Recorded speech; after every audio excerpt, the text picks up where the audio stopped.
And we're live. We are live. Look at that. How wonderful that is. I'm turning the wheel over to you guys. You guys take it from here. Explain who you are. Explain what this is all about, and we'll just run with it. Hey, everybody out there. I'm Billy Tucci, your old pal, the guy that you have helped these past few hours, the past few 48 hours to helping my Zombie Sama crowdfunding Indiegogo campaign. You've put us almost at $23,000 last I checked, or $22,000. And I just want to thank you. I'm with my partner, Niall Scala.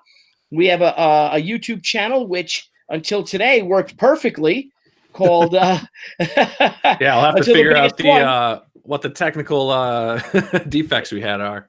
Yeah. And now, is there an echo now? Does anyone hear an echo now?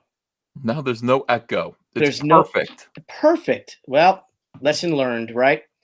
So, but we have a YouTube channel called Crowdfunded Comics and Crowdfunding Comics, and what that is that we want to bring worlds together.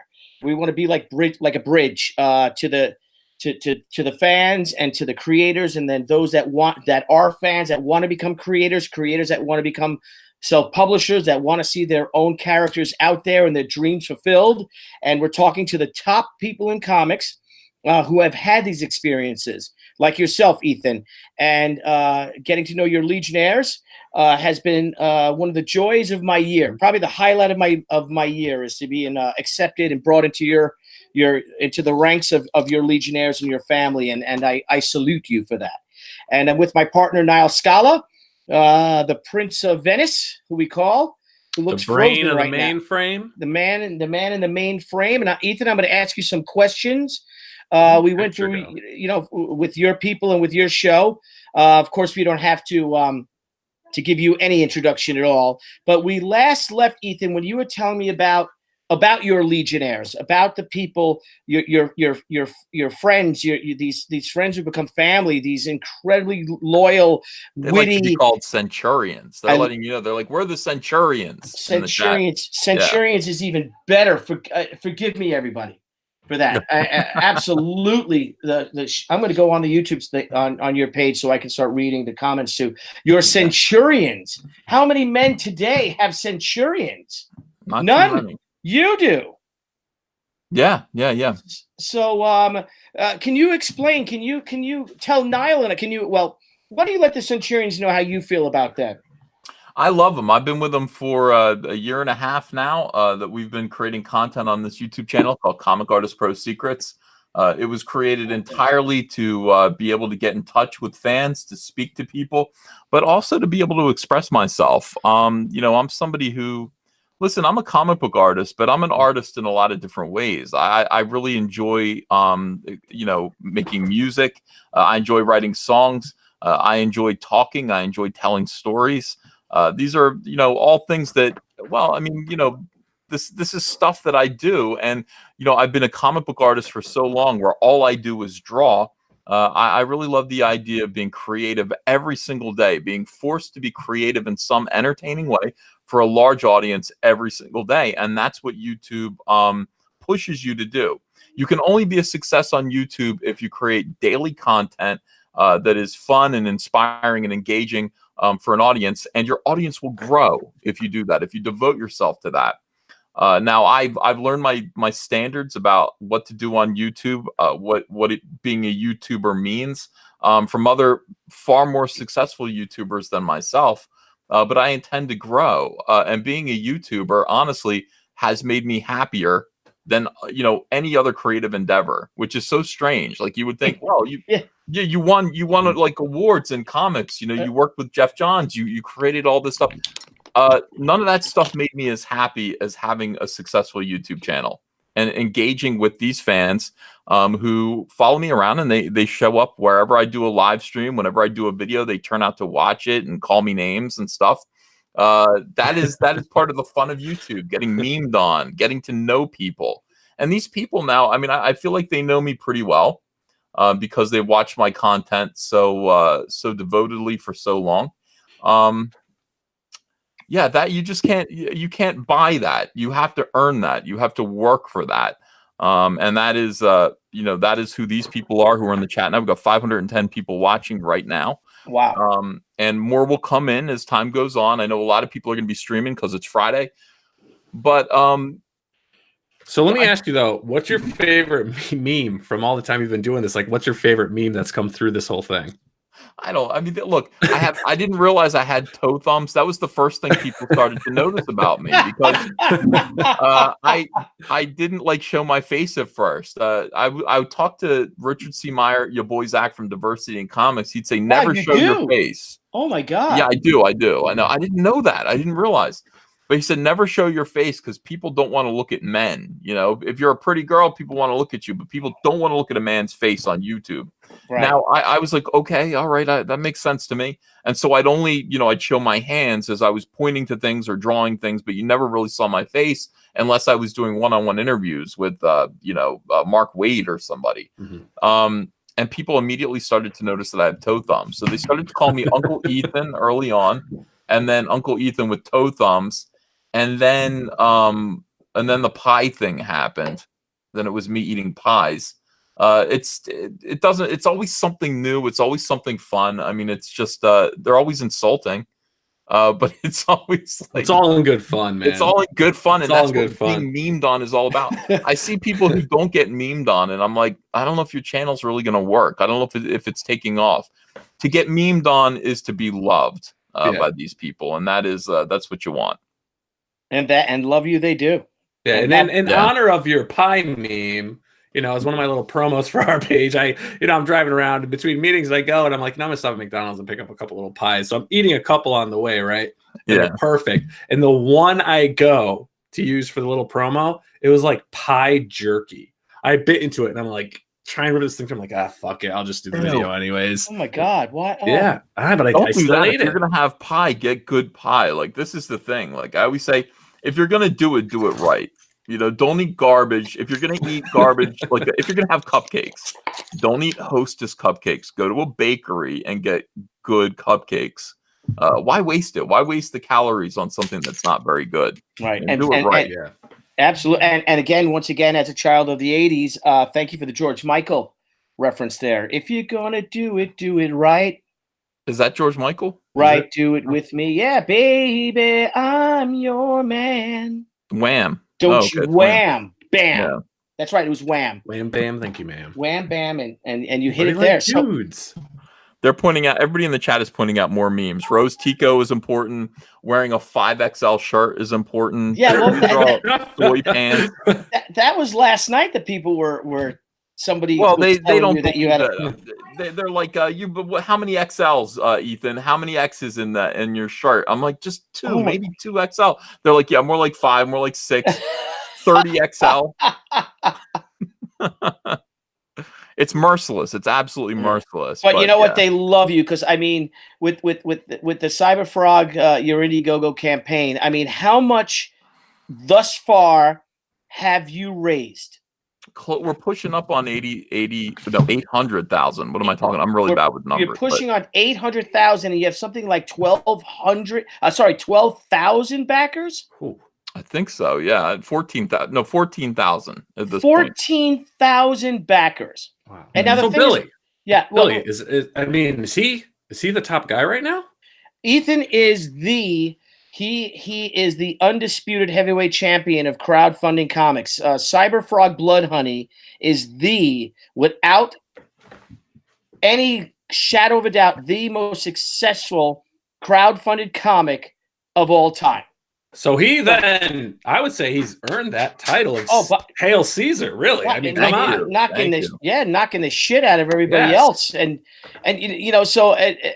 that's amazing. And it's amazing in its own, but I gotta ask you, so Ethan, going from, say, illustrating some of the biggest mainstream books ever, right? In the past 10, 20 years, right?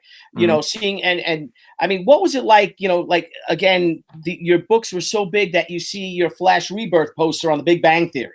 Yeah. You know what I mean? But now you walk away from that and you dive into these unknown and completely murky and dangerous waters of self-publishing.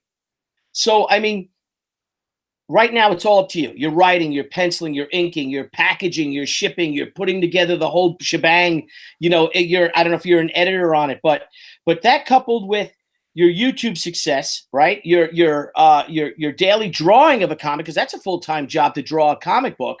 You know, shooting your videos every day, and not to mention being a family man, because you do have to spend time with your family. I mean, that's got to make one busy day for Ethan Van Sciver.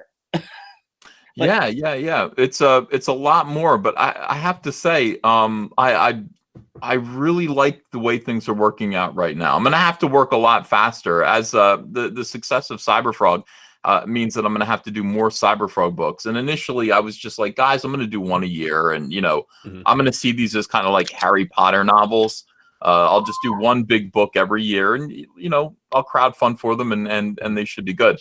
It's becoming clear now. I mean, Cyberfrog has become people are interested in it in a lot of different ways, and that means there has to be more Cyberfrog content. So, yes, even though I saw myself as kind of a talk radio show host for the past year, and I really, goddamn, I enjoy it. I really would much rather be. We need to produce some more Cyberfrog stuff, Cyberfrog books on a more frequent basis, which means working even harder. But I have to say, my life isn't that hard. My life is pretty easy. I have plenty of time to spend with my family, a lot more so now than I did when I was working at DC. Oh, good. Yeah.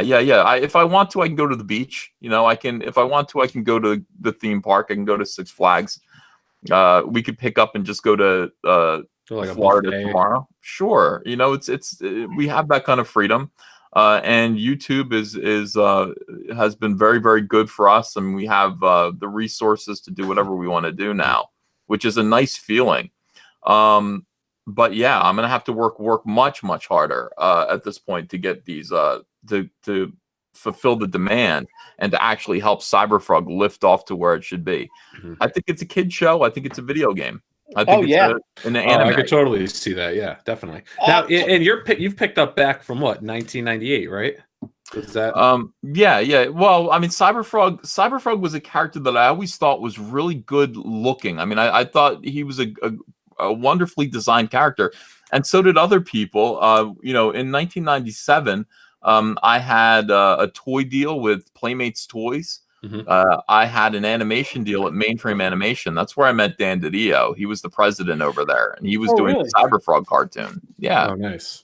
And Fox Kids was going to do the TV show, but it just all didn't work out because Playmates Toys, I don't know, the Japanese contingent of Playmates fired everyone in LA.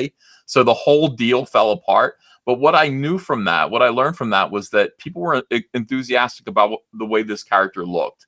I was way too young, inexperienced of a storyteller to actually get in there and tell good Cyberfrog stories. But he stayed with me for the past 20 years. And when opportunities emerged, at one point when Jim Lee brought Wildstorm to DC, they wanted to publish Cyberfrog through Wildstorm, but then Wildstorm folded. I was excited. I was going to do Cyberfrog Blood Honey for Wildstorm. Right? There's a CDR article about it. Pitching Blood Honey. So this opportunity actually, just came about in just the right way. Had I done Cyberfrog Blood Honey for Wildstorm, it wouldn't have worked. It just wouldn't have worked. I needed 20 years of experience, and I needed to do it on my own. And that's where we find ourselves now. Oh, cool. Well, you know what I loved? Oh, sorry. Go ahead. No, Billy. please. No, you know what I loved about Cyberfrog growing up? And, I'm not a boomer, guys. Is Battletoads. Like, I was into Battletoads, and that actually what caught my eye when I was in where I grew up. Card Castle was the store, and that's where I first saw Battletoads. And I remember I was like, "What is this?" And I made my mom buy it. But yeah, man, I'm actually really pumped that this is all coming back. And it's not Battletoads. It's not Battletoads at all. Yeah, but I'm saying what I loved about it is it just brought everything together for me when I was a little kid. And what I'm saying is I still appreciate it today, and I look forward to the new book that's going to be coming out. Cool. Yeah, thanks. Well, so Ethan, so you've gotten to this stage in your life now, and this is for your viewers as well, because you're always talking, and now I'm going to interview you. Let's get an insight on who is EVS, and what's your typical day like? What's a day in the life of Ethan Van Sciver? I feel like everybody already knows. I feel like you know, who's yelling back? Really? Matthew, you got to be quiet. There's nothing wrong with Battletoads. It was the early 90s. Matthew, you got to stop. My son is playing Fortnite with his friends, and then what are you playing? Tell him 845 people can hear him screaming. 845 people can hear you screaming. Yeah. You know what? I think I found the echo. I just turned the noise canceling thing off. Well, that was me though. Everybody else was echoing too. But I just turned the noise canceling thing off on my headset. Can you guys hear me? Yeah. Great. Get Daddy's belt. I like that comment. Get Daddy's belt. Get Daddy's belt. I need Daddy's belt. So you've got a great group of fans, man. I just gotta point out. I mean, granted, they're talking shit about Battletoads, and I can really care less nowadays. But I mean, you do, man. I'll tell you, Ethan, you have an awesome group of fans with some of the craziest freaking content that they're posting in your chats. I love it. That's why I love watching your videos. Yeah, they're awesome. I you know, look, this is I feel like people already know what my day is like because I share so much of my life with them. You know, even when sometimes when Andrea and I rarely we get out of the house, we'll get to go on a date somewhere. You know, I'll check in. With my Do you really? Hey, we're at a concert. We're in Atlantic City. Hooray! You know, it's like that kind of a thing. And you know, it's I want once people become a part of your YouTube channel and become a devoted audience. You don't want to exclude them from things. You want to include them in things and let them know more about you. And sure, we have our boundaries. You know, I mean, there's some private things, you know, that we obviously, you know, keep from them. But for the most part, as much as you can let somebody in, let your audience into who you are, make them invested in your life. I look at people like H3, you know, I mean, you know, Richard C. Myers, another one. I really admire him as a YouTuber because people know so much about him from watching his videos. They feel like they know him, and I want people to feel that way about me too. So you know, the answer is I wake up whenever I wake up. I come downstairs, I make videos, I draw until I fall asleep, I nap a lot. I try to spend as much time as I can with my 3-year-old daughter, who I waited 15 years for. I wanted that little girl for so long. And thank you. Finally, you know, married Andrea and had my daughter. You know, those are the things that are important to me. It's important to share all that with people so that they know and maybe they can relate to it. I get so much fan mail from people, emails, private messages from people telling me very intensely personal things. And it becomes people really do feel like they know you. And that's what you guys are doing that so well. Like there's you know, a bunch of you guys out there just doing this whole thing with, you know, crowdfunding your books, making your fans a part of like this whole other experience. And on our last show, I was talking about this a little bit, and it's something that I think is really special and unique. And you've been able to encompass this book, your YouTube, everything you're doing, but you're making it so that your fans are a part of it. So it becomes personal, you know, and in a good personal way. And it's like, hey, you know, this is my friend. I'm watching him, and you know, they have your back. You have their back by giving them great content, by letting their voices speak. And I think that's like the new wave. I think that's like the new trend. I don't want to say trend, but I think that's just. You're leading a good generation. Let's say a new generation of how to do comics. Like, you know, it's not just about going to a store, buying a book and be like, oh yeah, thank you, DC and Marvel. Thank you for the same stuff. You're like, hey, here's a book I'm doing and join me on the journey. And you're just creating this journey for everyone to walk on with you. And I mean, I love it. So many of you guys right now that are so successful with the crowdfunding all kind of are doing this, but you're all doing it on your own. So it's not like someone saying, hey, do this, do this, do this. You guys are just getting it. And it's so fun to watch. We're just figuring things out as we go. Again, we all have each other's example to learn from. I mean, Billy is doing this You know, Billy is learning how to do it. I don't think his Kickstarter went as well as it could have, and so he's over here on Indiegogo. He's still made a few mistakes. He'll get it on She. I mean, we're gonna watch Billy like a hawk and make sure that his campaign is, you know, the right number of tiers, so that he can maximize his profitability and make his whole campaign easiest for his fans, easiest for him and his wife. And that's, you know, that's what we're learning how to do. We're making mistakes. I remember when I launched Cyberfrog, I was like, yeah, I'll get it out in November. It was June when I launched I'll get it out in November, I said. Ridiculous. Like that's me doing nuts, working my ass off for DC Comics, and doing a sloppy project. That's November. And in the meantime, Mitch was just Brightweiser was just like, yeah, my book's going to come out in April. And he launched at basically the same time as me. And I said, slacker, what do you mean your book's going to come out in April? Like, isn't that too long? He's like, Ethan, it's going to take that long. And I had doubts when he said that. I was like, maybe he's right. And here we are. April's coming up, and I'm going to print at the end of April. People aren't going to have their books until the end of July. For these projects, you have to time things right. You have to make sure that when you give an estimated time of delivery, that it be generous, be slack with that time, because that time's going to go by quickly, especially with a passion project like this. Now, I see other people do crowdfunds with comics that, at the end of the day, some of these comics that people are putting out, not Comicsgate projects, but other projects, are garbage. I mean, I just don't think they're very good. I think people read them and kind of go, that's it with that. I'm glad I backed it, I guess. That's not what I want to do with Cyberfrog Bloodhoney. This has to be the best book of my career. This is going to launch a whole new series of books about this character, create a world building, but make you fall in love with these characters, make it my best art that I've ever produced, and really pour my heart into it. You know, Jeff Johns said to me, he's like, I don't know why you're working so fast at DC right now. And I said, I'm trying to be a monthly guy. He said, I'm trying to pay the bills. Yeah, he's like, that's not, he's like, Ethan, that was never you. That's not who you are. And I think it's a mistake. And I said, well, I'm, you know, listen, I'm trying to make myself useful. He said, you're the kind of guy who needs to take his time. Everything that we did together was me pouring energy and time, blood, sweat, and tears into it, obsessing over every panel and making it great. And these books that I did with Jeff Johns are classics because of it. So, so much of what we're doing now, what I'm doing now, is me just kind of throwing off those old DC shackles and saying, I'm here to produce classics that are going to stand the test of time.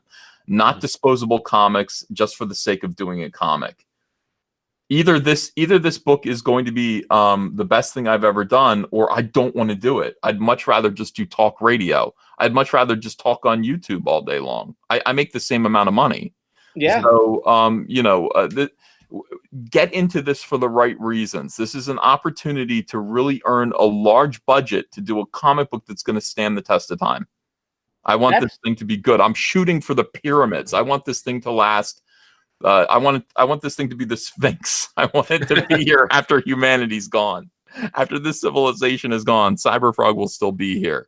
That's like, I think like that. I think crazy thoughts like that. Like, you have to shoot for the moon and fail and get to the stars, you know? Hey, well, they're saying EVS, the new Stan Lee. So maybe that's a path for you, brother. Well, speaking of that, what they're saying, Ethan, and now we're on your show and you're getting a lot of super chats. And I think you should start answering them. You know, crowdfunding comics, by the way. There are a lot of people like, who are these guys? Oh, yeah. By the way, Joan of Arc 33, thanks for $20, says, buy your wife a bunch of flowers. Oh, I will. Thank you for that. She's watching right now. Hi, sweetheart. I'm on right now, in case you guys don't know, with a new YouTube channel called Crowdfunding Comics. Crowdfunding Comics with Billy and Niles. Is it Niles or Nile? Just Nile. Like the Nile. river. Okay. Billy and Nile have a channel called Crowdfunding Comics. They're going to really be discussing crowdfunded comics with people who crowdfund comics now.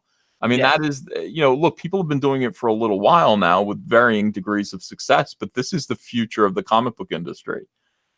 That's my opinion. I really think that crowdfunding comics is the future. And these guys, once they figure out, you know, iron out a few bugs, learning how to broadcast, which everybody has to do, they are going to be on the edge, getting different ideas from different people who are doing this, and teaching you how to do this. If you're somebody who wants to crowdfund your own comic book, like I have and like Comicsgaters have, these guys are going to have tips for you, and they're going to teach you how to do it. Yeah. That is the goal, my friend. And not only give you tips and stuff to build such a great community that once you post your stuff, you'll start instantly getting funding, like you and your great group of fans and everything. You know, it's just another method of just supporting all those guys out there that are doing things a little differently. Yeah, you know, this is the thing, guys. The direct market's not going to last. It can't. It just can't last because we're changing. Society is changing, and we're, you know, the growing pains are evident all around us. That people are buying comics in different ways, and people are used to having things brought to them now. They're used to. I mean, today, I love this Irish Spring for Men soap. This special Irish Spring soap. It's awesome. I can't find it in stores. I found it once in a CVS, and I bought it, brought it home, and it was just awesome. Can't find it anymore, so I go on Amazon.com, and now I'm like actually buying soap from Amazon and having it delivered. Do you have the button? Do they have a button for that one? Refresh this. More of that refresh soap. Button. That's the way people are now, and it's going to get. We're going to become more and more like that, where people are going to devote more time to the things that they want to do and less time to actually going places to shop. Yeah. And that sucks for retailers, but it just means that everybody's going to have to learn and adapt. For us, we're at a pretty easy spot where, you know, we're going to have to learn how to identify our market, speak to our market, and crowdfund from them to get their support, and then send directly to them. People should be able to buy Cyberfrog just by pushing a button, and that is the ultimate goal. That is the ultimate goal. I still want to create a product. This is the other thing. People think digital is the future, and I don't think it is. Not in comics. Not in comics. No, it's not the same, but it is an on-demand world. That's what we're turning into. And thank you, cable companies, for creating on-demand, because everything now in Amazon is on demand. You want it, boom. I know here in Connecticut, half the stuff we order now is same-day delivery. So you know, it's just a whole different mantra. Yeah, and well, the thing what's cool about that is that you're giving the people what they want. Unlike, say, the big two, they're giving the people what they want, or what editors may want, and this, if you don't give the people what you want, you're not DC, you're not Marvel. You know, Ethan Van Sciver is not Marvel Comics. Ethan Van Sciver is not too big to fail. So, as we talked about the other night, Ethan, I think the big two, unfortunately, now that they're owned by, you know, Disney and Warner's, these giant corporations, the comics are a tax write-off for them. So they don't care if the books don't sell. There's no accountability. There's not one iota of accountability story-wise or art-wise.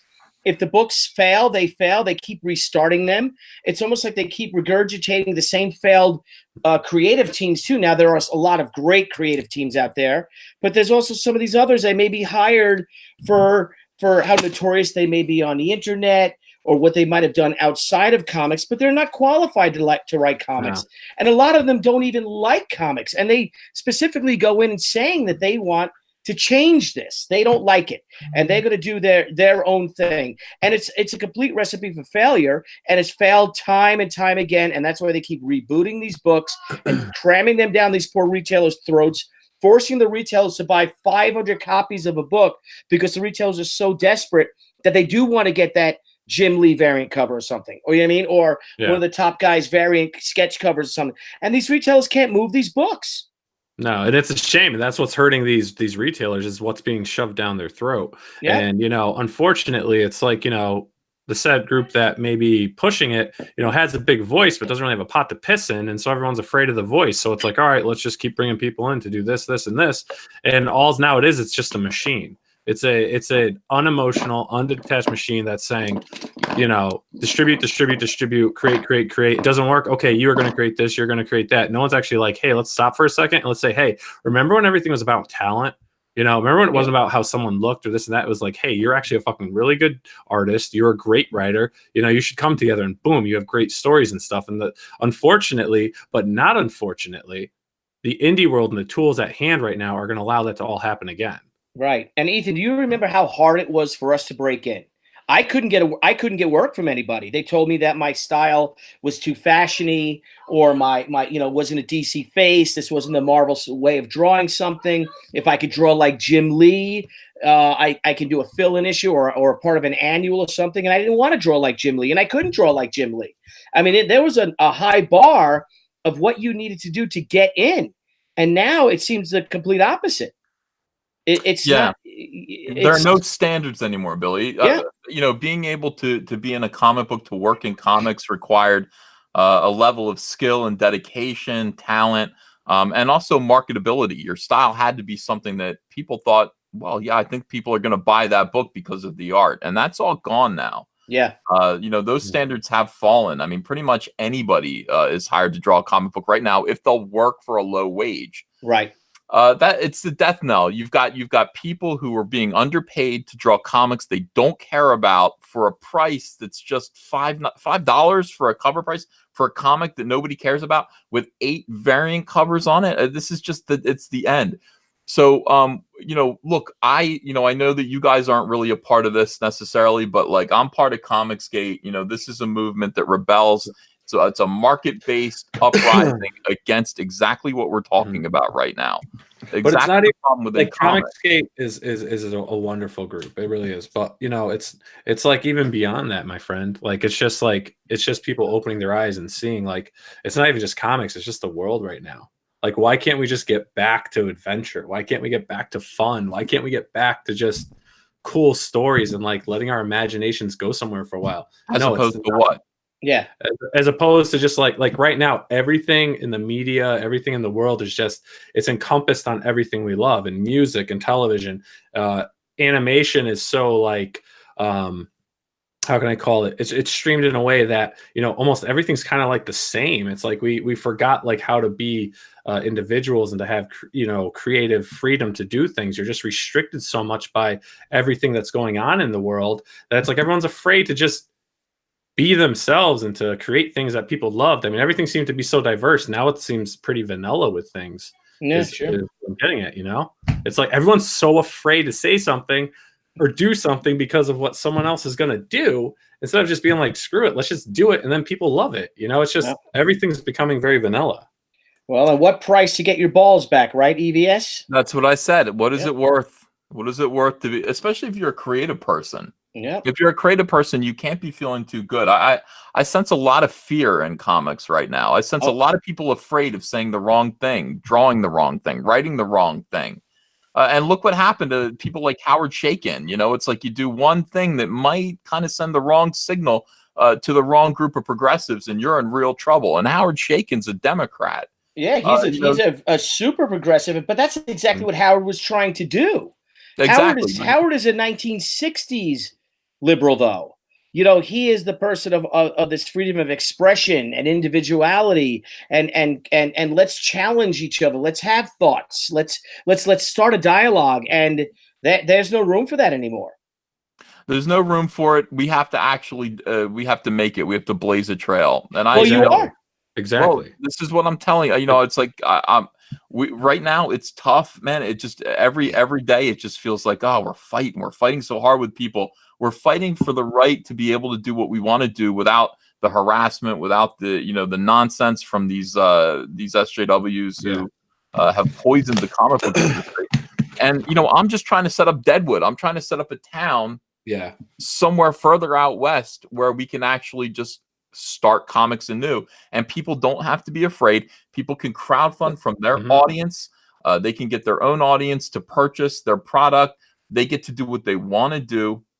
They get to make a good living. They don't have to worry about what someone else is saying about them. They don't have to worry about the gossip, the whisper crowd, all the whisper network, the smear campaigns that come along with not following in line with everyone else. And everyone's afraid. Everyone's afraid except for me. And that's the thing. I would love more creative people to just say, you know what? I don't want to be afraid anymore. I want to tell a story about this. I want to do this comic book. I want to make my own money. I don't want to have to answer to weirdos with blue hair. I don't want to answer to those people anymore. Yeah. I don't want to be afraid of them. I don't want to be a part of their community because their community is toxic, poisonous, and suppressive. repressive. I want to do my own thing, and I want to do it right now. And that is Comicsgate. That's what we're doing here. I always invite everyone to join us over here. It's so creatively refreshing. It is getting your balls back. Even if you're a female, it's getting your balls back. The females have they don't want their balls back. Well, with the way medical and science is today, I think you can have anything you want or get rid of anything you want. Yeah, perhaps. I think women know what I mean by that. It's just a freedom. It's power. It's an opportunity to just be yourself. Well, that's what we're doing too. That's what me and Billy are trying to do, and that's what sparked our show. Just a conversation at a Starbucks after a signing, and just going to hang out. We're just like, there's so many tools out there for just. Don't even worry about going somewhere else to try getting anything done. Don't worry about big publishers or this and that. Just do your own thing. All the tools are out there. Now, granted, most people are very impatient and they want the success right away. But if you've got the patience, you're going to work hard and you got the tools in front of you, you can do whatever you want and you can bring out your own product and you will, if it's good, you'll get your own fan base. If it's not good, then, you won't. But I mean, everything's there and that's what we're trying to help expose to the world. Yeah, you can't really sell your own comic until you've sold yourself to your fan base. You do have to find your market. And I've done it this way. Of course, people know me mostly from my work at DC, but I have to say, most of my audience right now at this point, they're not aware of my work at DC. I've got a whole crowd of fans who know me from my Star Wars commentary and who are just like, "Oh, you're a really good artist." It's like, cool. It's just a hobby. Right. It's like, here's something you didn't know. I'm really good at talking about Star Wars and I'm really good at drawing comics by my comic. And they're like, hell yeah, I'd love to. That kind of fan service is what is going to win you a devoted and loyal audience. It's vital. It doesn't come easy. It doesn't come quickly. You do have to put time and energy into it. You have to work for it. So how do you do that though? Like, how do you go about all right, I haven't published my first book yet, but I need to get an audience base. So how do you target that then? How do you make that happen? Do you have any suggestions or on how to grow a YouTube channel? Well, no, just like we were talking about, like, to sell your comic book, to grow or whatever, you need to know your fan base. So how do you go about win a fan base? You have to. They're going to make themselves known to you. Do you do anything? Are you interested in anything other than comics or even comics? But I always find that comics right now, if you're going to do a channel that only talks about comics, in the year 2019, you're going to have a limited reach. Yeah. There has to be some other element to it. There has to be some purpose, some thrust behind what you're saying about comics. If it's political, it's political. I mean, like I said, diversity in comics, his conversations about comics were about SJWs ruining comics, which is far more interesting to listen to than just somebody doing a bland review, a rote review of a comic book. 5 thumbs up. So that helps. But I would just ask myself what else I'm interested in, because the comic book market is small right now. The comic book industry is small, and it's dominated by gatekeepers who I don't know, who seem to be, they're tastemakers without taste. Find something else that you're interested in. Make good, entertaining content every day, even if it's just about the news, your point of view about the world and life, that whatever it is that you're talking about. Produce entertaining content every single day on YouTube, or you can be like Elliot Fernandez is. He's on Instagram. He's got 150,000 followers on Instagram. He shows his artwork there. Here's a guy who's going to be able to crowdfund a very healthy sum because he's already got his audience built up. But social media and interaction with a market, with your audience, it's vital. It's vital. It's step one. Yeah. And it doesn't matter. I mean, you can have somebody who's an established comic book artist. You can have somebody like Dave Johnson, for example, come out and launch his own crowdfunded comic book, and it's just not going to do very well. And he's going to say, well, what the hell happened? Why, I'm Dave Johnson. I've done all these comics. People know who I am in the comic book industry. Well, you're shooting outside of the comic book industry right now. You're looking for more. You're looking for the people who aren't used to going into a comic book store and buying direct for $5 every week. You want people who comics are new and exciting. and you don't have that market. You're just known within comics. Yeah, somebody like him. These guys have already set up their own channel called Drink and Draw. I think that's going to be good for them. Where did Billy go? Now, Billy, are you here? No, he left. Oh, geez. What is up with Billy? I'll tell you what, I'm going to read some super chats here. Perfect. While we go. We got a lot of people sending super chats. Super chats are tips.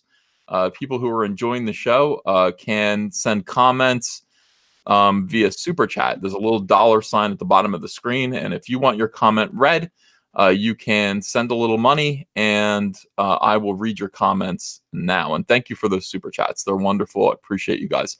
Black Wolf Senpai, thanks for $2. Says, hey there, Billy. No, hey there. Hail Billy. Hail EBS. There thank you. God love you. There you are.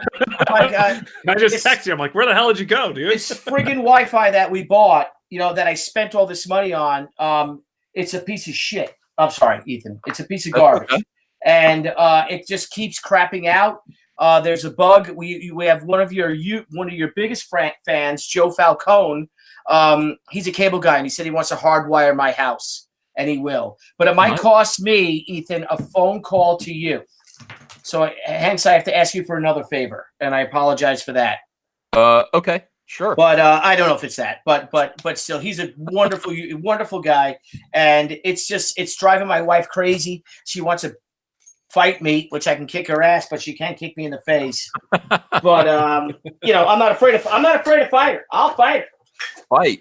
Yeah, I'll fight her. Stand up for yourself. It was eerily quiet, Billy. It was eerily quiet. No, so Matthew comes in. Matthew, what game are you playing? He's playing. He's not playing Fortnite. He got very insulted. No, he got very insulted when What's the new one? Apex or something? Is that it's taking over like Fortnite? Yeah, whatever the new one is, he's playing. But anyway, getting back to this, let's. Well, wait, Billy. Let me read these super chats. Yeah, let's go through the super chats because a lot came through. EVS, is my mic better? It's much better. Much better. Wunderbar. Shaku Forever says, smash the thumbs up button, guys and gals. Yeah, if you wouldn't mind doing that, guys. If you'll go and look at the thumbs up icon right next to you and just hit thumbs up, that would be great for my channel, and I would really appreciate it. It'll only take you a second. Michael Ross says, hail Cyberfrog, hail Zombie Sama. Awesome. Zombie Sama, of course, is Billy Tucci's crowdfunded comic right now. It's on Indiegogo. And I'm going to put that link in the description. You need to back that comic. I mean, we did pretty good so far. I mean, I think we can do better. Where are we at with that? Yeah, do we have a total? We're getting up there. Last I checked, we were 21,000, and if we hit 25,000, we'll unlock our new stretch goal, which will be to expand this book and story to 72 pages. Awesome. Okay, Billy, you're at $22,433 right now. Great! Thank you. I'll put the link in the description so that people can support that. Everybody wants to support Billy Tucci. Everybody wants to see Billy succeed gloriously. And that's what we're all about. All right, so let me see here. Back. Oh, Cyberfrog's already in there. Back. Zombie. Sama. Here. Thank you, EVS. You got it. So, guys, it's now, boom, it is almost there, right there. Now it's there. Okay, so it's in the description now. Go over there and back Billy Tucci. Let's get this thing to 25,000 tonight. That would be awesome. Well, Ethan, I know you have to do a cover tonight, so I don't want to stay on too long and monopolize your time. You're very giving, Uncle Ethan. Well, I mean, look, I don't know. Well, people can back anyway, and I'm sure it'll get to 25,000 once we let people know about it. They'll go back it. Now, want to read your super chats? Because let me get through these.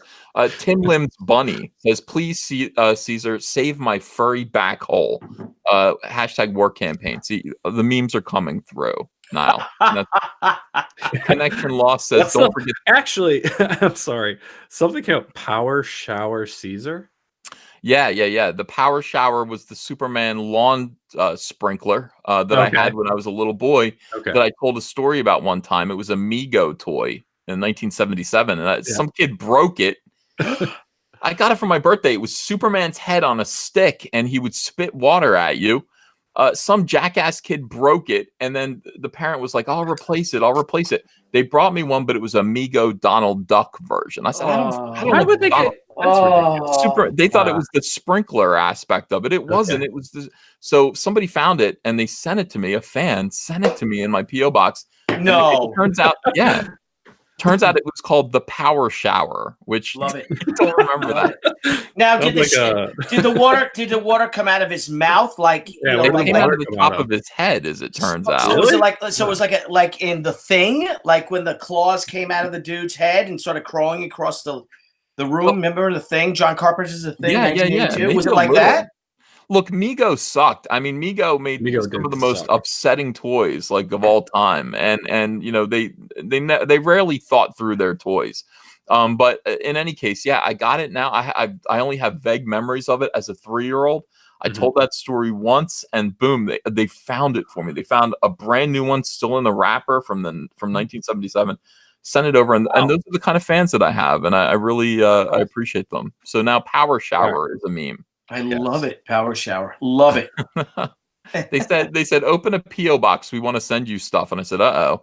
I opened a P.O. box. They're sending me crazy stuff. Do you see that giant Lego behind me there? The Lego Death Star? Yeah. They sent that to you? Yeah. $400. Yeah, we bought that for my son. Yeah, we bought that. $400. Anyone out there, I would really like the vintage Batman utility belt.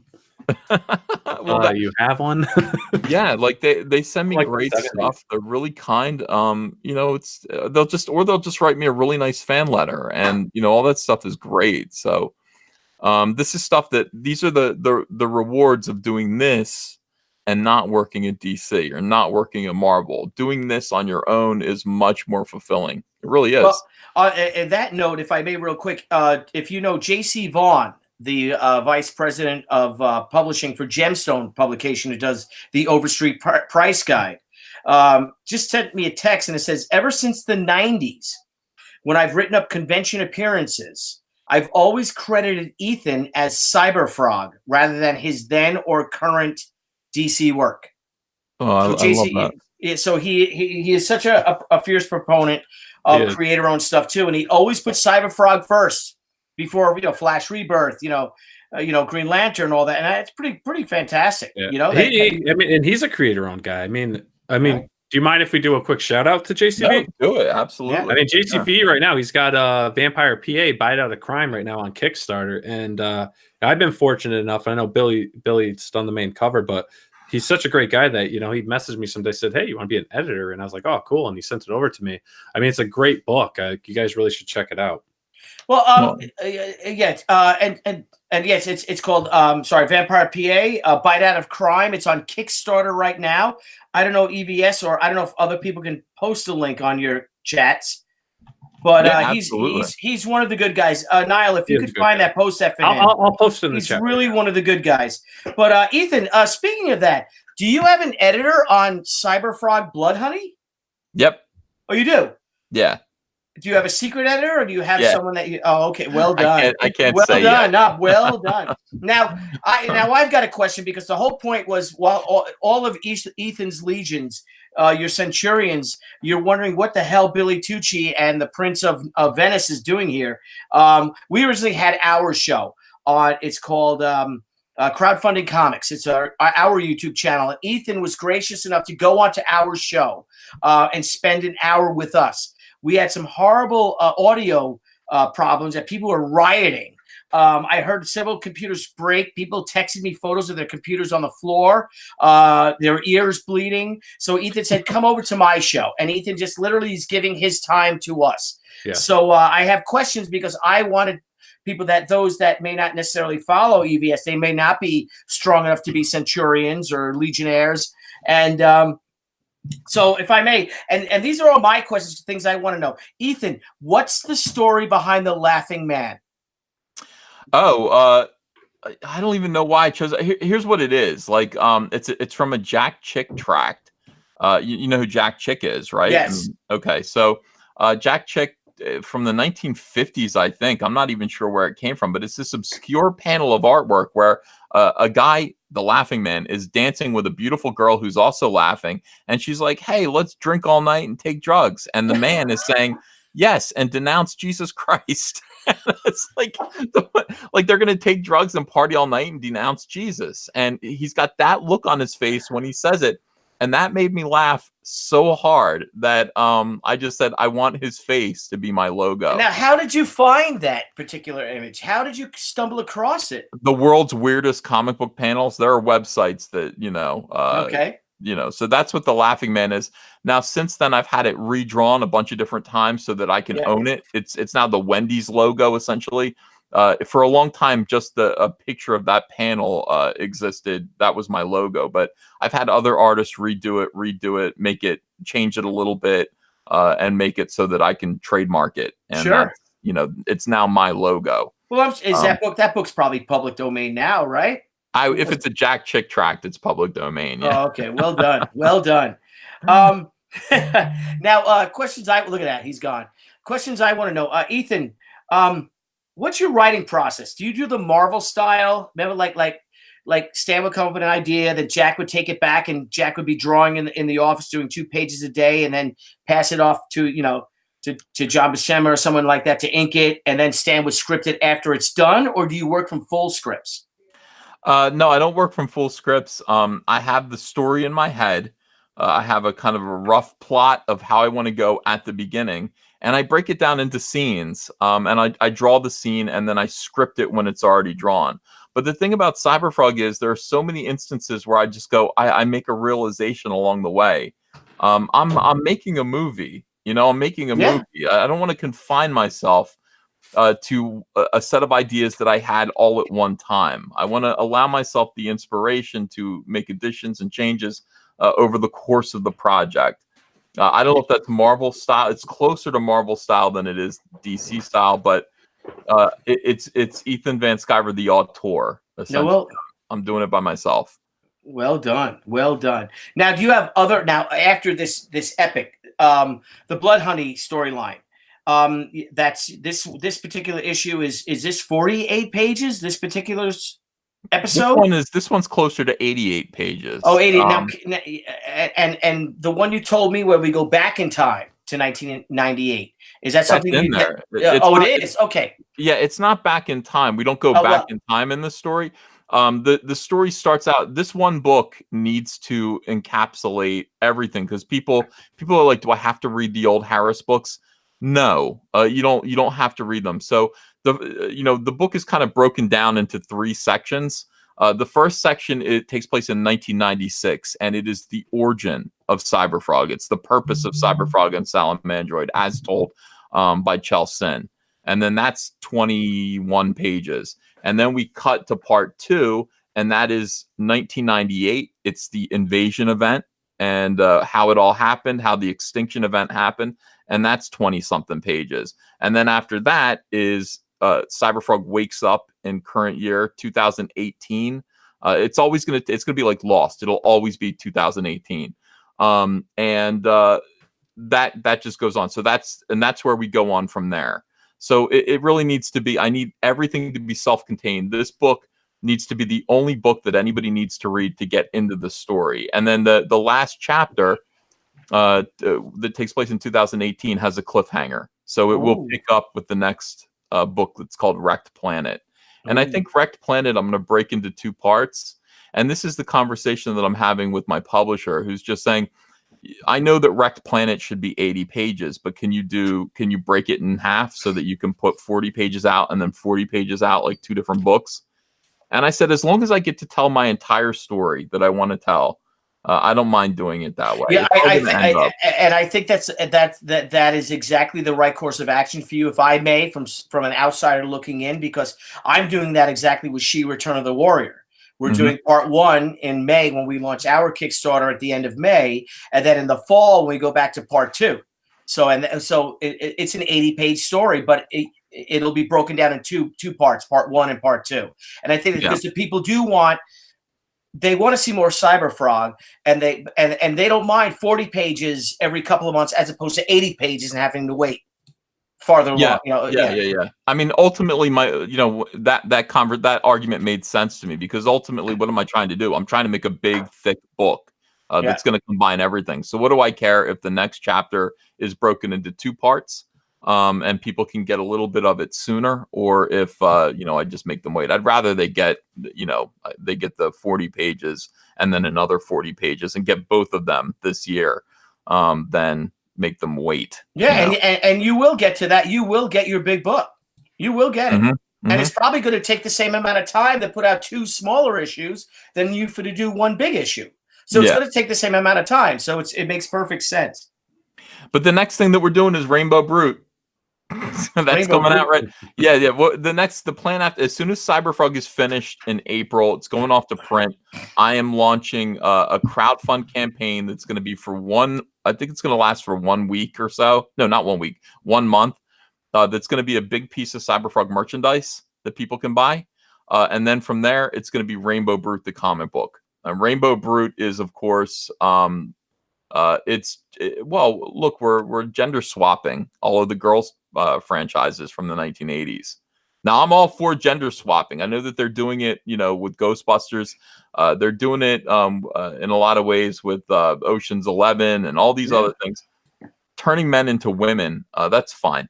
I want to turn women into men. I want to take these girls' properties. I want to make them for men. I want to do male versions of them or aim them at men and just see, this actually will work. This is going to work. Men are going to buy this shit. They're going to be into it. Hell yeah. Whereas, when you do the reverse and you turn Ghostbusters into women, people stay away in droves. Yeah. Yeah. Well, what's funny is that I gender swapped when I first came out with she, because she initially, the story was of a man. And that name, because she is Japanese. In Japanese, she means death, and I just couldn't get over the word she. I couldn't get over that word she, and I had this. It was a male character, and then I'm like, oh my god, this character would be so much more successful if I made it, or so much more, not more successful, but more apropos, if you will, if it was a woman. And then I brought that to several other publishers, and some of them, they all rejected it. Some of them become friends now. Adam Post is like, "Girl books don't sell, dude. Don't make this book a girl." And I love them. And I'm like, fuck this. I'm doing it. I'm doing it as a girl, or as a girl. She's a woman. She wasn't a girl. And holy crap, it took off. Man, did I catch lightning in a bottle with that one. I know all about it, man. I was there. The 90s were all about bad girls. They called them bad girls. Yep. And you were, for people who don't know, Billy was at the crest of that wave. That was amazing. Yeah, it was because Lady Death came out in January, I believe. And then she came out, I think, Ethan, it was probably 25 years ago yesterday that it was in stores. And 25 years ago yesterday. Yeah, holy cow. That it hit the stores. And then Vampirella came out, I think, 2 weeks later. And it was from the build-up from Brian's book, from Lady Death, because that book hit and was gone. And Brian did a beautiful chromium cover. I didn't know anything about that stuff. And then my book came, and I think they're like, well, let's not let this one get away. And that's why she was such a big hit. But we had a huge female audience, it was great. The first, I could tell you, the first 20 or so fan letters I had to get had to be 50-50. And because the books were misogynistic and all, a lot of them that came afterwards, and they were fun and stuff. It was real heavy metal and, not heavy metal, but what's that like Winger and all that shit? Remember all that stuff that came, these Winger books, you know what I mean? That they followed after, Crew and Priest and all that stuff, right? They were like Winger type, books, and she's my cherry pie, whatever that crap was, and they followed, and and we just stayed the course, and by George, I'm here right now. But talking about mistakes, and you gave me a tutorial, and your fans did as well, about with our Zombie Sama Kickstarter, because I didn't put shipping. I didn't include shipping, too many tiers, et cetera, et cetera. But what mistakes have you made? Like for your next Kickstarter with the Rainbow Brute, for Rainbow Brute, what will you do differently for Rainbow Brute that you didn't do for Cyberfrog Blood Honey? Well, my whole attitude has changed. So what I'm going to do is I'll put the release date way out there. I'm going to say, expect this June 2020 or something like that. But the difference is that I'm motivated now by getting a book done so I can do my next one. Cyberfrog Blood Honey, I didn't have that motivation. I was just thinking, when it's done, it's done. And I don't know how long it's going to take to do. It shouldn't take that long. I mean, that was kind of my attitude, but I've learned from that. So I don't want to give people the opportunity to say, you blew the deadline. I'm going to put the deadline way out in outer space somewhere, and I'm going to finish this shit up and get it out real quick, make it great, make it fun, make it shiny, and I'm going to put a rainbow prismatic cover on it. It's going to be a gorgeous book, so that we can move on to Wrecked Planet. I mean, when profit is a motive, people get more stuff done, and right now it just makes sense to keep doing great books that people want to buy. Well, and I'm telling you, people will buy comics. If you actually give them a decent looking product, like Rainbow Brute's going to have a shiny rainbow prismatic cover. You can show that to anyone and they're going to buy it. You can sell that to anyone. You can't sell them garbage with a $5 price tag on it. You can't do it. $5. My gosh, right? I mean, that's a good price for garbage, though. Well, by the way, Billy, you are at $22,958 right now. You're $42 away from flipping over to 23. Oh, please! If anyone out there, like I said yesterday, anybody out there who does pledge, there's a lot. All the books come signed. There's no fee for shipping. We're eating all the shipping costs. You come to me with that comic when it comes out, or you come to me saying that you pledged. I will do a free sketch for you on my little Billy Tucci sketch cards that I'm having made up. For nothing, and I'll give you a good fist bump. All right, guys, support Zombie Sama. The link's in the description below. Next person that backs Zombie Sama is going to push it up over 23,000. So we want to see that happen. What's funny is that we're now just over 48 hours, and we now at 23,000. In 30 days on Kickstarter, we did just over 32,000, and I think it took us 2 weeks to get to 25,000, and that was almost a 30-day campaign. So your Centurions are, I'll go to war with your Centurions. By George, I'll ride side by side with them. I could be the commander of the Felix Legions. I love that idea, Billy. Yes. Yeah, you gotta join up. You gotta be part of the campaign here. And speaking of campaign, guys, go back Zombie Sama. I want to see this flip to 23,000. Let me screen share this, because it's going to happen pretty soon. And in the meantime, I'm going to read these super chats. But let's watch Billy's campaign flip to 23,000. The next backer is going to make it happen. Look at that, Billy. 22,958. Wow. One backer could bring you to 23. One backer is going to make that happen. But you know what, EVS? Did you do something special for that backer? Double fist bumps? Double fist bump. You know what, EVS? They will, though, because they're motivated. Yeah. They're warriors. They get it. And again, this book also might save your life someday, because this book tells you how to survive during the zombie apocalypse. Nothing. It does. It gives you escape routes. Ethan and I, we talked about that last night. When you were looking at a home and you go to a friend's house, take a look around. There are two things that I always look at a house when I go there. A, where they put their Christmas tree, and two, what's your zombie escape route, or is this house zombie proof? And that's exactly what I do. So important, man. The zombie proof house is so important. I got to think about that.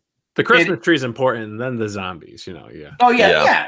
But it will happen, especially now. That, like I said, we're gonna have Trump for another 6 years, so zombies are gonna be big, and so you got to be prepared and keep it in your mind, keep it in front of you. That said, EVS, I got a question to ask you, and this might be out of left field, but this was one of my questions. What is the scariest thing to ever happen to you? The scariest thing that's ever happened to me? Ever. To me. Probably rock rappelling off a 150-foot cliff, leaning backwards initially. I was a Boy Scout. Well done. We did the rock rappelling. Now, rappelling is easy, but it's that initial thing. You've got to, your back is turned to the edge of a cliff, you have to let yourself fall to a 90-degree angle off of that cliff. Now, that was terrifying, absolutely, because your body doesn't want to do it. You don't want to do that. You don't want to just back up off the edge of a cliff like that. But I did do it. Thank God for the Boy Scouts. I learned how to. And you were a Boy Scout when there were Boy Scouts. Yeah. Oh, there you go, Billy. 23,000. No! There you go. 23,000, buddy. Boom. Beautiful, beautiful. 23. We'll get you to 25 tonight. I don't see why not. Thank you let's so shoot for much. 25 tonight. That'd be awesome. Yeah, it'll happen. And Cyberfrog, let's see where it's at. By the way, Cyberfrog hit 115 today, which is amazing. 115, 281. Thank you guys for that. All right, let me read some more. Billy, if you can see up here, I'm watching the ABC TV coverage of the JFK assassination. It's like, like 4 was it a hours conspiracy? long. Ethan, No, was it a of course conspiracy? No, it was not. No, we went through that, and maybe next November, EVS, I can come back on and we can go through that day by, place by place. We followed the footsteps of one Lee Harvey Oswald. It was great. We looked through the window of the 6th story of the Texas School Book Depository. I took a picture of you, like pretending to aim yes at the window, like your point of view. Like, yeah, it's not that hard. I mean, anybody could have done that. Anyone could have done that shot. Anyone could have done it. Connection Lost says, "Don't forget the hair transplant, Ethan." Yeah, I'm thinking about it, Billy. I might do it. I might get a hair transplant. I'm on board for that. I'm planning on doing one. Are you really? Oh yeah. Yeah. Here, see that right there? No, you're like me. You've got the same hairline I've got right now. Yeah. See, I'm doing pretty good. So if I show that, I'm 53. So yeah, I'm doing okay. But I'm 34. Yeah. And I've got that. Yeah. Yeah, you've got to get to that point, and if you get past like 45 and it hasn't happened, then you're good. If you don't, it might it's something in the wound. Yeah, but you both have great faces and you can grow beards, so yeah. But again, if you got that kind of cash, why not do it? What the hell? I might do it. Maybe if Zombie Sama gets to 100,000. That could happen. If Zombie Sama gets to 100,000, I will buy you both that. How's that? All right? Deal. I promise you, I will buy you deal. both that. Deal. Gak says, "I like Billy's choice in planes. Does he like the F4U Corsair? His answer is important." Oh my gosh, are you kidding me? Let me the Gull wings, baby. The Gull wings. By George, come on. I'm not Billy, but that is my favorite plane in World War II. Yeah. A lot of people are saying don't get a hair transplant, by the way. I had to take a moment. For you or me? Both of us, I guess. I had to take a moment. Do I like the F4 Corsair? I made a film in 2003 called Some Trouble of a Serious Nature, and it starred the F4U Corsair. Unfortunately, I'm going through you right now on my my desktop, so I can't show it to you. But I believe, though my favorite aircraft, and I could play with things, is the Supermarine Spitfire. I don't know if I can catch that. Remember we were doing this the other night, Ethan? Billy, isn't that a Corsair behind you? Yeah, that's a hand-built Corsair, a handmade Corsair by a friend of mine. But the F4U Corsair is the greatest fighter aircraft of all time. You think so? Oh, absolutely, because it's a naval fighter. First of all, the Spitfire is my favorite plane of all time. You could attest by my thing, and it won the Battle of Britain and literally saved the world. If you see the film Dunkirk, I fucking cry all the time. But the F4U Corsair, with its R2800 Pratt & Whitney engine, and it weighed so much because of the with the arrestor hook. It was a naval fighter craft that could hold its own with the P-51 Mustang. It was faster than the P-51. It's more maneuverable than the P-51. Not as maneuverable as the Spitfire, but the Spitfire had no range. And the Spitfire's armament could not compare to the P-51. But that said, the F4U Corsair would destroy. Well, with the same pilot flying an F4U Corsair would beat any fighter aircraft of World War II, including the Me-262, the German jet fighter. So you think? Absolutely. That's the first time I've ever heard anyone say that. Absolutely. Because why did they design the Gull wings? The Gull wings, because the prop is so big and the aircraft is so low. Because the aircraft is low and the Gull wings would lift it up. So because the prop is it's a Pratt & Whitney prop. It's a standard airplane prop built in Connecticut, and the Corsair is built in Connecticut. The prop, they wanted it to be so small compared to, say, the Thunderbolt, which used the same prop and engine, the P-47 Thunderbolt, which was built on Long Island by me. But that said, I take a Corsair in a battle over any fighter aircraft of World War II. There's a tear running down my cheek. Your answer has pleased me. I'm definitely backing. And sure enough, look at this, $23,383 right now. So and subscribing. Yeah, please subscribe as well. Subscribe to Crowdfunding Comics, guys. If you could, well, I don't know if we could like our page because it was a disaster, but just subscribe to us. That would be wonderful, and we'd totally appreciate that. But Ethan Van Sciver, there's a great quote about you being brave. Remember that? And there's a quote by, I forget who it was, and he said, but if you try to be brave, you are being brave. So Ethan Van Sciver, as you're rappelling down that sharp cliff, doing at a 90-degree angle, by George, man, as a young lark, as a Boy Scout, you were brave.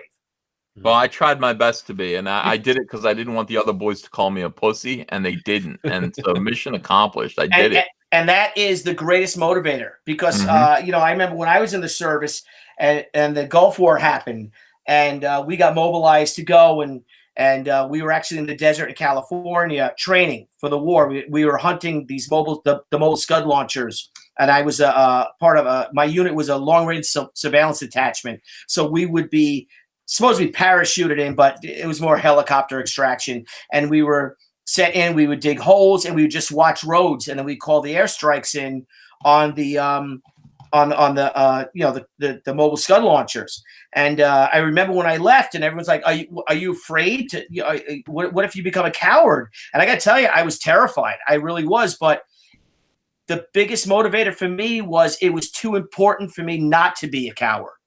Yeah. You know what I mean? I would not. I was terrified, but I would never show that to my peers, to my brothers, and then we were all brothers. Because the whole thing is that you can't let your brothers down, and you as a mere lark, as a Boy Scout, you wouldn't do this. You wouldn't do that either. And in a way, I mean, no, it's a great life lesson. I mean, you got to think, what if Theodore Roosevelt saw what's going on in the world today? What if Steve McQueen saw or Lee Marvin saw what's going on with the world today? You know, they'd be like, oh my God, really? Yeah. This entitlement and this, whatever. All right. Next thing, Ethan. I have another question. Let me read him go through some of his questions. Yeah. Valdez D. Frank says, put Billy's channel in the description and subscribe. Joan of Arc 33 says, buy your wife a bunch of flowers. Thank you. Darth Bobcat says, I love you too, Uncle E. Oh, that's nice. I love you. That is nice. Zoe Vaughn says, I'd love to see an animated series of Cyberfrog in the same style of The Max from the 90s. Your framing is done so well, it would translate beautifully. I'd love to see that too. I would love to see that myself. Ian Howe, thanks for $20. What kind of flowers are you going to get for $20? Here's another 20, sir. Jimmy Owens. Look at that. If you haven't been called a Nazi by an SJW, you aren't living your best life. Well, then my life is glorious. Let me tell you. I mean, that's the thing. It stopped meaning anything, Raging Goblin says, happy Friday night, Comicsgate. What's up, Mr. Tucci? Joey Marone says, any insight into running a campaign for a physical object, like a printed comic versus something less tangible, like music, digital comic, etc.? Thanks. I don't really know. I mean, this is my first one. This is really my first campaign. People have said, why don't you crowdfund a CD of your songs? Wow. It'd be horrible. But actually, if I may ask, what kind of music are you into? Like, what kind of songs are you doing? I write my own songs. They're stupid and they're on the piano. And I used to. They're wonderful. Oh, they're awful. And I would I'd perform them on my channel early on. Sometimes I still do on live streams. So people all know them. They all know the words by heart, and it's fun. And then he would lace that in with standards. And it was Captain and Tennille, and oh my gosh, it was one. And my wife and I would be watching this, and just oh my God, look at him, and he would just be there and EVS in his own world, and we all came in. He was like Mr. Rogers, and he opened his world to us, and he had his. What kind of sweater did you change into? I luckily, I didn't have to. I always focus the camera on my piano, so people don't have to look at me singing. My wife's a music teacher and a director in our town. So that's why I have a warm spot for the music. No, I do love it. I love writing songs, but they're not good. They're not. I mean, that's part of the charm. It's about the love. Yeah. Black Wolf Senpai says, we want anime girl, tentacles, tank, and big ass guns. That's interesting. Baptist 702 says, could you name a few comic book series besides Captain Marvel that feature SJW or ID politics and or bad storytelling? Also, do you think the fight for classical storytelling is growing? Well, yeah, I do think it is. Look, it's not the title that is SJW. Mostly, even though you have Ms. Marvel, Kamala Khan, that's clearly SJW, and there are other Iceman. But it's about the creative team. It's about the people that come in there and ruin these characters. If only people knew that these books were SJW, that they were always meant to be SJW, then that would be one thing. But what it is people, SJWs come onto books like The Avengers or Captain America, and they ruin them with SJW and identity politics. They ruin established characters, established books where they don't belong. And that's what drives everybody crazy. SJWs could create their own comics to tell their stories, but they can't create. And that's the poisonous, parasitic nature of the social justice warrior. Yeah, and there's that pontification of these SJWs, and they're just espousing these things. And then and then 2 pages later, panels later, they're participating in assault. You know, they're not the authorities. They're not the police. They shouldn't be giving people advice about anything. No, but they're assaulting other human beings. Yeah. Or other, illegal aliens, like things coming from another world and all. And so you can write about this one particular character, and he's espousing, or she is espousing, all these SJW, not memes. What's the word? The mantra and all that. And the next panel, they're punching a poor lad in the face. Selly Toys has a good idea. He says, how about pronoun girl and feminist man? You're right about that, except for the girl part and pronoun. Pronoun non-binary person would be better. Billy, by the way, you just hit $23,593. You're $407 away from hitting 24, and I think we can do that tonight. We're away, and that will unlock our stretch goal to make the book 72 pages of story and art. Yeah, so let's hit 60. That. Guys, if you're in the chat, you're 72. 72. It is 72, okay. All right, if you're in the chat and you're enjoying Billy Tucci's appearance tonight, go donate, back Billy Tucci's Zombie Sama, buy a copy of the book, and let's get that number up there. Let's get him past 25,000, and it should be good. Ethan, so if I may, to all your viewers out there and your fan, and your centurions out there, is that we had a long conversation today, and you literally penciled and inked a page. You got up early, you worked your butt off, and you said, I'm going to take a day off from going online so I can finish this page. And then you had a cover to do, and you have a cover to do tonight.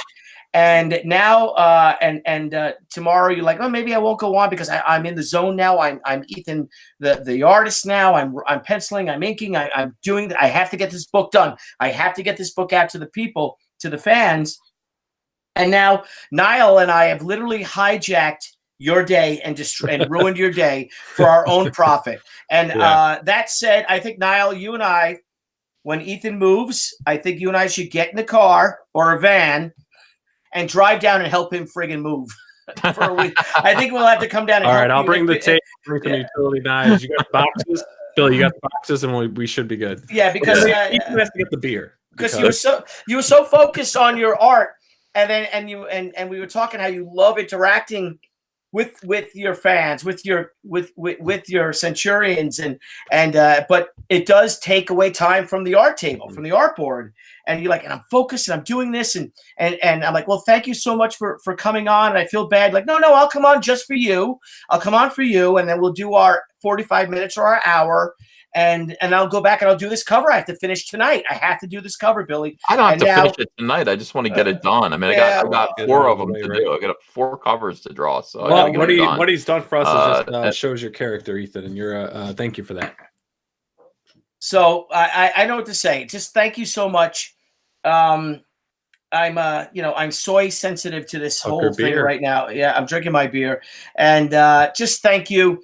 And if you really want to make Ethan Van Sciver's day, put his old pal Billy Tucci over $25,000 for Zombie Sama Indiegogo so he can go to bed. No, okay. Well, that is true. That is true. David Sutherland says culture is dying. I think you're right. Darth Bobcat says, how did you end up doing so many Japanese-inspired stories, Billy? Oh, well, if I may, I was in, first of all, Akira Kurosawa is my favorite director of all time. So I loved all of his samurai films. Toshiro Mifune is my second favorite actor of all time behind Errol Flynn. And I wish the two of them got to know each other because they probably would just imagine the stories of those two guys hanging out. And but I was I went to the Fashion Institute of Technology for art, and we had an art history class, and we learned about Japanese woodblock prints. And Ethan, it literally changed my life looking at woodblock prints. I started teaching myself to stay away from spotting blacks. You know how dramatic blacks are, chiaroscuro, black and white in the art and stuff like that, lighting. I wanted to tell my stories like the Japanese woodblock artists did. There's no blacks in Japanese woodblock print art. I mean, the hair is black, blah, blah, blah, but no shadows, no dramatic lighting. And you have to tell your story like a kabuki drama. And if you know kabuki makeup with the white makeup, and the lighting is just incredibly bright and all. And it literally changed my life. And I got to tell you, I became a Japanophobe, so much so that my wife almost broke up with me in 1993 when we went to Epcot Center. And all I wanted to do was spend time in Japan. We kept going back to Japan because I was so engrossed and so focused. Remember, Ethan, you say you get hyper focused on one thing, and you're very good at getting hyper focused. I was like that with She, and I was with the Japanese culture, and I knew I had to do that, Ethan, to take on these big guys, to be this little comic book company. It was me and a couple of my friends. I was living in a 1-bedroom apartment in Queens, 6 months behind my rent, but I was so devoted, and I became this almost like a samurai to create this book. And by George, people responded to it, and I just love it. You got to see, like, this room right here is it's so funny because where I work, Ethan, is very un-Japanese. I have the sheet posters and things like that, but where I work has to be when I focus on my laptop when I'm writing my scripts or my desktop, and then on my art table I'm focused on the art table, so I can't have I can't be overloaded. Ethan, you understand? You know what I mean? You can't be overloaded with the thing you're working on. But like downstairs, my family room is all Japanese, all She. I have I have not the Frank Frazetta anymore. I have the Alex Ross She illustration. I have the Joe Jusko She illustration on the wall. I have a suit of samurai armor. I have all my She stuff, all my Japanese stuff is in my family room because in a way it's very calming. It's very peaceful. The way the society that they actually took serving tea to an art form. They took killing to an art form. And so it's the most docile and most regimented of all societies, but it's also the most violent society I've ever seen is Japanese culture. So that's it. And I just found it fascinating. I did. So. Awesome. All right. So that's a good answer. Let's see. Rezakai says, Ethan's not too big to fail. His chair doubts that very much. LOL. Hail 5XL Uncle E. See what I mean? Brian Ertho says, Ethan, don't forget next week my prog rock band Gideon's Mob will be on iTunes, CD, Spotify, and other hosting sites. If you dig good music, check us out. I wrote Gideon's Mob in my book. I'm getting that. I am there. Absolutely. Argentico 2003 says, tell them about Swattings and the pizza place brick incident. Yeah, I don't even want to. Oh, okay. Oh, yeah, you were there, Billy. I was there. I was there. If I may recant this story. Recount, not recant. Recount, yeah. If I may recount this story. I was there. So we did, it's Gotham City Pizza. Great pizza parlor. Really the best pizza I've ever had outside of New York and New Jersey. No offense, Connecticut, but it is. And so Ethan came, and Ethan had gotten threats, and Ethan and I were sitting there talking. We were side by side at the comic convention, and you were, telling me about these things that people were threatening you, and you're like, I'm really worried about this. And my brother Vinny is about 6'5". My nephew Joseph is probably 6'3". And there's me and there's Ethan and a couple of other, like, don't worry about it. Nothing's going to happen to you. And Ethan wasn't afraid at all, but he's like, something might happen because I've been threatened. And, we're a little bit on the lookout at the con, seeing people that came up to us, and nothing happened. So we had a great time at the convention. So we all went back to the pizza parlor, and he literally had a pizza party. And the pizza party was just for the fans of the convention to just come and hang out with us. And what Ethan did, though, was that, like, I was sitting there with my brother and my nephew and some friends, and I'm eating pizza. I'm having a good time, talking to everybody, having fun. Ethan, somehow, I don't know who said it, but Ethan didn't finish his dinner and got up and drew the most beautiful Batman on the wall of this restaurant. to leave his mark or to put a beautiful piece of live art on this man's wall. I mean, that's what he did. I'm eating, you know, we're drinking beer, I'm eating, I'm hanging out with my family, laughing, and there's Ethan working. So nothing happened, and everybody was a little bit alert because things started percolating. Remember, other people started hearing about this. It wasn't just you. Other people came to you and were saying, "Well, I heard these things, but I'm going to be on the lookout for you for well." So it wasn't something in our heads. It was actually something that was percolating because there were these bona fide threats. So we left early, right? It was a long day, and then we left, and then that night, the door and the windows of the pizza parlor were trashed. Remember, like Ethan, it was like a brick. Yeah. They were throwing bricks. It wasn't like, and the police at first thought it might have been a failed break-in, but he had been robbed before and other stores. It wasn't a break-in. It was like an angry, violent assault on this man's business for having a comic book artist at his store. Yeah, and it was, it's pretty, very disturbing.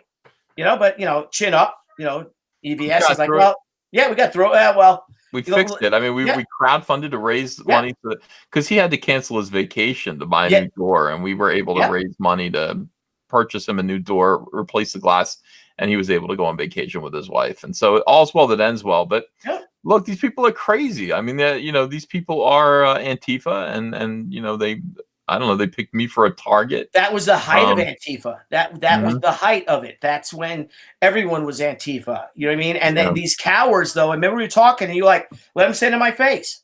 And no, they will never do that. They come shrouded in the night like Jack the Ripper, and then they take out their insanity out on doors and windows. Yeah. Like the weirdest things. Like just violent anger. Insanity, upon this poor, comic book retailer who invited Ethan a year before to come to his store and have some pizza. Try my pizza. I know you're a Jersey guy. Try some of my pizza. And we went to have fun. And then Ethan went to work. He worked all day at the con, and then he worked all night at the guy's store and drew this beautiful Batman. And then the next morning, people saying, "Oh, it's Ethan Van Sciver's fault that somebody tried to destroy and burn this pizza parlor down." Yeah. Yeah. Also put pineapple on the pizza. Well, yeah. Well, I would have had that. The pineapple pizza is good, man. Oh God, please. I might order some of that. Alex Munoz goes, EVS, I recently bought your sketch cover Batman signed by you and Stan Lee. Oh, and Scott Snyder. Love it. Awesome. Ebros, thanks for $1. Schmeebs, thanks for $5. Says, FYI, Brian Shearer is hosting Friday Night Auction. Elliot will be selling that Wonder Woman Batman piece he's been working on. Oh, good. Yeah. I hope are they doing it now? I hope they're doing good. John Whalen says my casting couch is open if anybody needs comic money. Canales says thanks Teaser for plugging the abductables.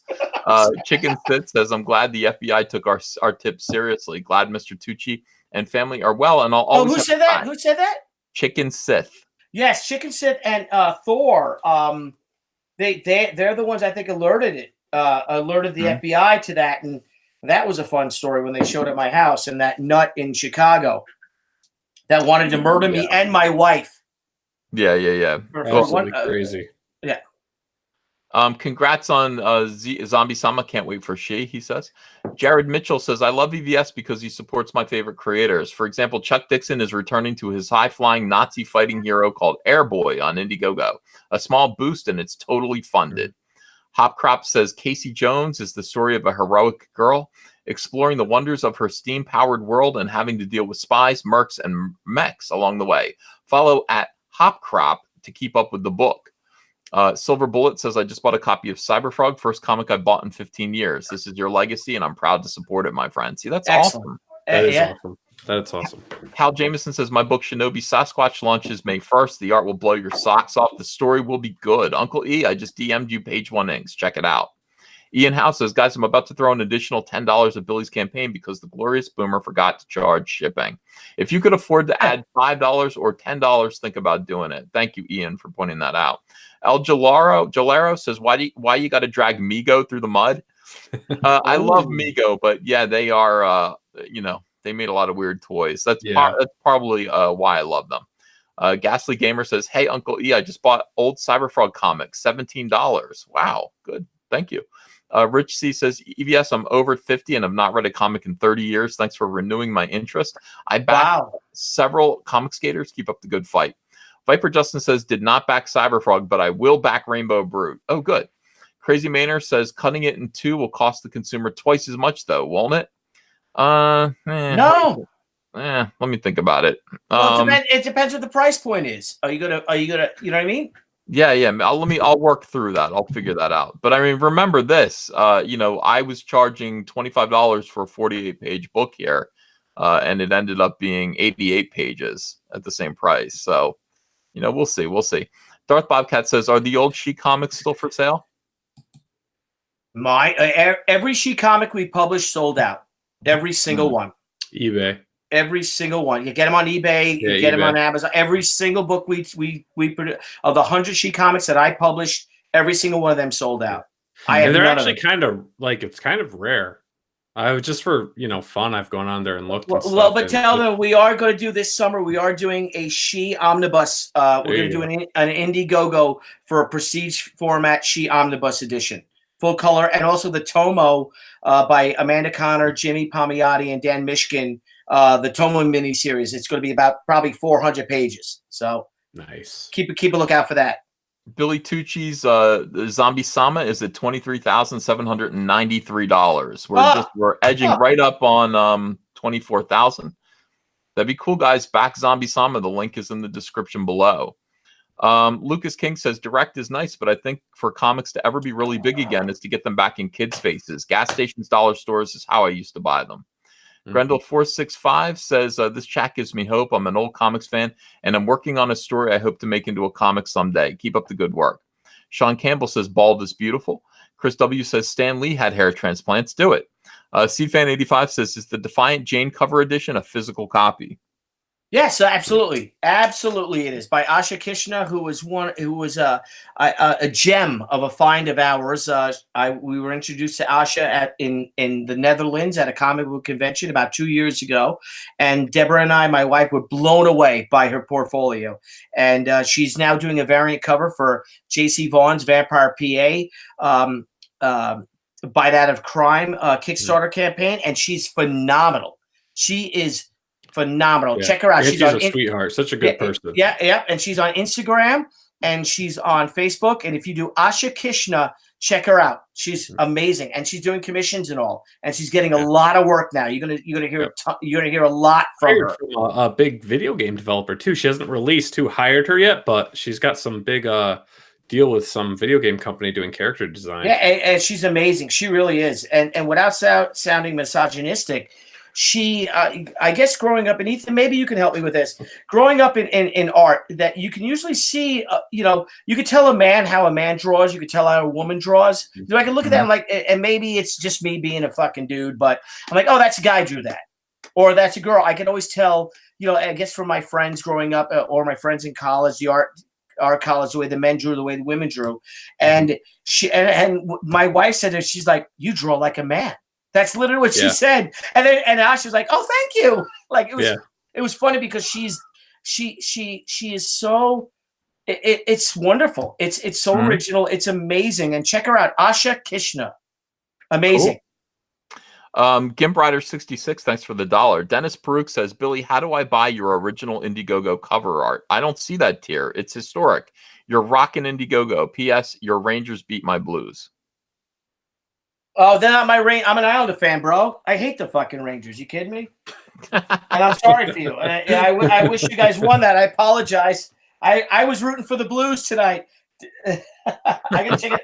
Yeah. Oh God, I married a Ranger fan, but she was so adorable. When I met her, she could like any team she wanted.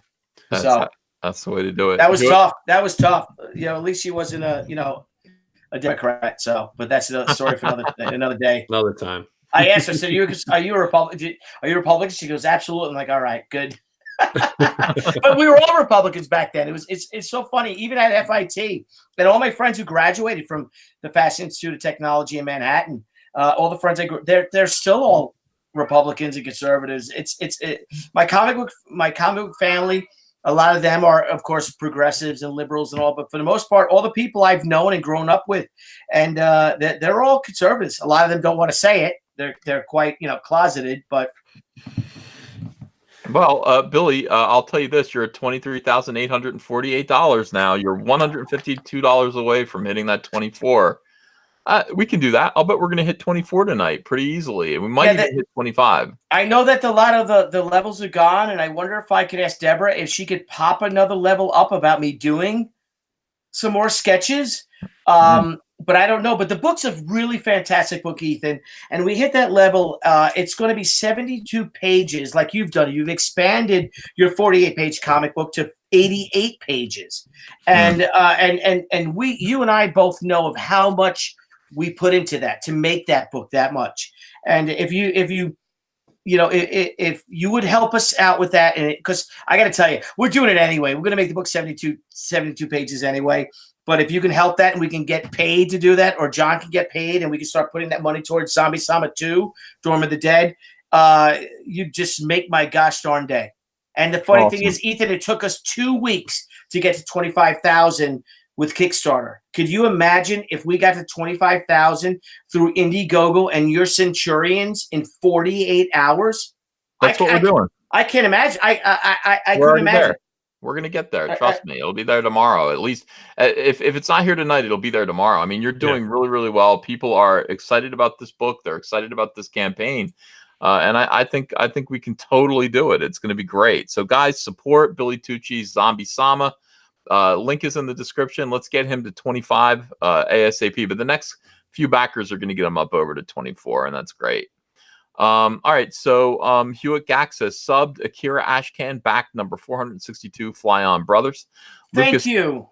Lucas King, de Havilland Mosquito, the best Brit plane of World War II. Oh no, I don't want to take over your thread, but that is not the Supermarine Spitfire is the best British fighter craft or any craft of all time, the most beautiful machine ever created. So.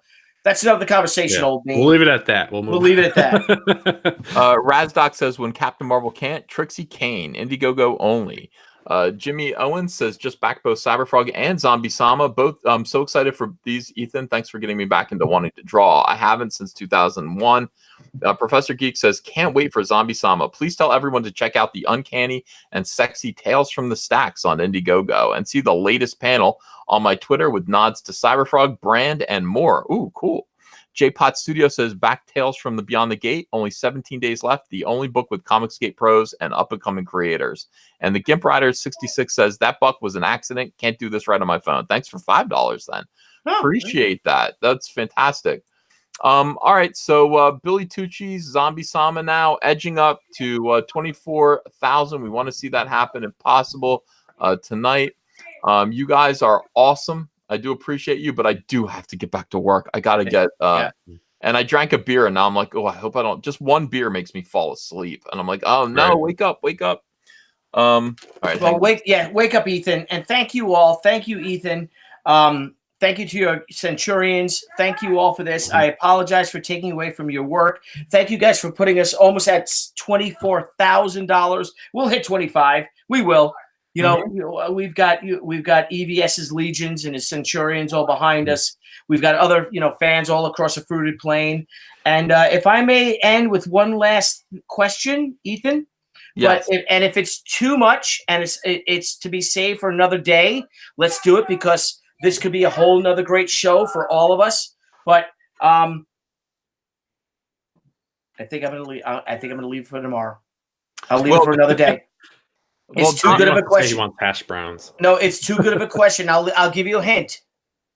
Are you afraid of do you believe in ghosts? No. Oh well, then that's the end. Wow. Donnie Thumb and Fist gives it $2 to say, Billy, he likes your accent, so he wants you to say, what's the word there, snapperheads? What's that from? I don't know. It sounds like the Jerky Boys, but I mean, the Jerky, Jerky Boys. I used to be able to do all that stuff. Snapperhead, Oh God, I could do the whole Jerky Boy thing. I could totally do the whole Jerky Boy thing. When you're anywhere, but if you're not from the East Coast, we all sound the same. Yeah, sure I do. Saul Rosenberg, Saul, sure. I fell down the stairs with my shoes. Yeah, I could totally do that whole thing. I haven't thought about the Jerky Boys in 30 years. They're coming back. They're coming sure back. I do. They have a new album coming out soon. Yeah. Do they really? Yep. Yeah, I get my Google tools. Google it. I get my tools. I start work tomorrow. I love The that. Jerky Boys, remember that? How great they were, Ethan? Yeah, that was great? the voice of Cyberfrog in my head. What's up there, tough guy? What's up, tough guy? Yeah, That's right. that's Cyberfrog. Hey, Speed Racer. I'll tell you what, yeah. Yeah, they're awesome. All right, well, I want to thank you guys for coming. Thank you. Support, definitely support Zombie Sama, support Cyberfrog Blood Honey. Diversity and Cecil says, when am I meeting Billy for drinks on Long Island? Oh, Cecil lives in Long Island too. Oh, so. tell Cecil to please PM me or Facebook message me or send me a message on YouTube. On Twitter, if I may, Ethan. I'm Billy Tucci on Twitter. I'm getting a lot of shit from a lot of my friends because I have less than 3,000 subscribers. I think I'm just shy of 3,000 subscribers because I'm so new at all this. And they tease me. My friends literally tease me and tell me I'm a loser because I have 2,980 followers on Twitter. So I'm 20 people away from having 3,000 followers, and they all make fun of me. All my mainstream comic book idiots. So how dare they? How dare they? Absolutely, how dare they? So if you guys could follow me on Twitter, I'm Billy Tucci. Niall, do you have something to say? Yeah, you can follow me too. I'm Niall Scala on Twitter. And how do you spell that? I'm hungry. NILESCALA. Wonderful. All right. Thank you, everyone. We'll see you again tomorrow with more content. Thank you for supporting these books. Thank you for supporting Comicsgate. Thank you for subscribing to Crowdfunding Comics over on YouTube. Thank you. Love you guys, and we'll see you again soon. Bye-bye.